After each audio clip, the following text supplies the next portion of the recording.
बनमोहन महांती मु स्मृतिलिपि साहित्य पत्रिकार संपादक। आज जो स्मृतिलिपि साहित्य चलती प्रोग्राम ता विषय टे कौन कह आम स्मृतिलिपि साहित्य पत्रिका 1995 अगस्त 15 तारिख रे जाजपुर जिलार कोरेई ब्लॉक रो प्रकाश पाइतिला। ताहा 30 वर्ष पर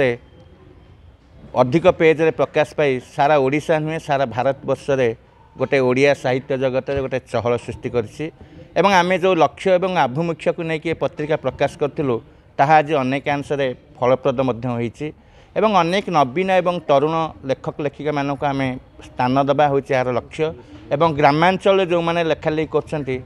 सेमानकु आनी तांक लेखा को आमे परिप्रकाश करिवा हमर होईछि महान लक्ष्य। आज मुख्य अतिथि किए आज मुख्य अतिथि वर्तमान आपण मान पाखे अच्छा ओडिया भाषा विभाग वाणी विहार संग्राम राउत एवं मनोज कुमार राउत एवं भाषाविद मिहिर पट्टनायक संध्यारे आमर आज उद्घाटक भाव अच्छा मान्यवर पूर्वतन अर्थमंत्री प्रफुल्ल चंद्र घड़ाई अच्छा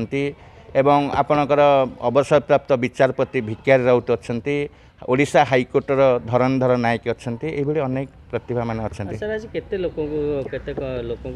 आम आज 11 जन प्रतिभा को आम आज सम्मानित करूँ एवं आम पत्रिका माध्यम विभिन्न प्रकार स्मृति पुरस्कार दिखाऊँगी अनेक प्रतिभा लेखक लेखिका माने किए बापा एवं माँ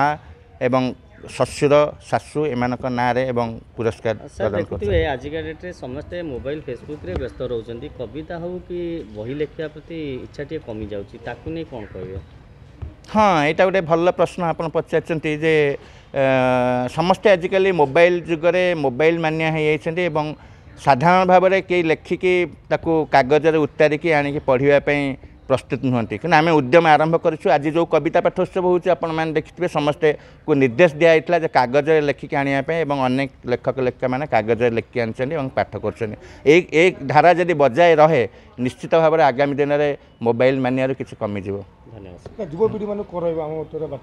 हाँ युवपीढ़ी मान मोर गोटे सुंदर वार्ता रोचे जो मैंने नुआ नुआ लिखुंट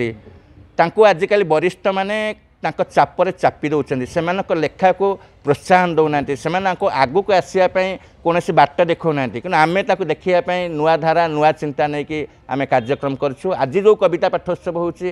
युव तरुण पीढ़ी लेखक लेखिका मैंने अच्छा जो मैंने नुआ धरिकी कलम धरिया शिखी लिखा शिखी सहित वयस्क मैंने अच्छा आज कविता पाठोत्सव राजधानी एक मनोरम परिवेश सृष्टि कर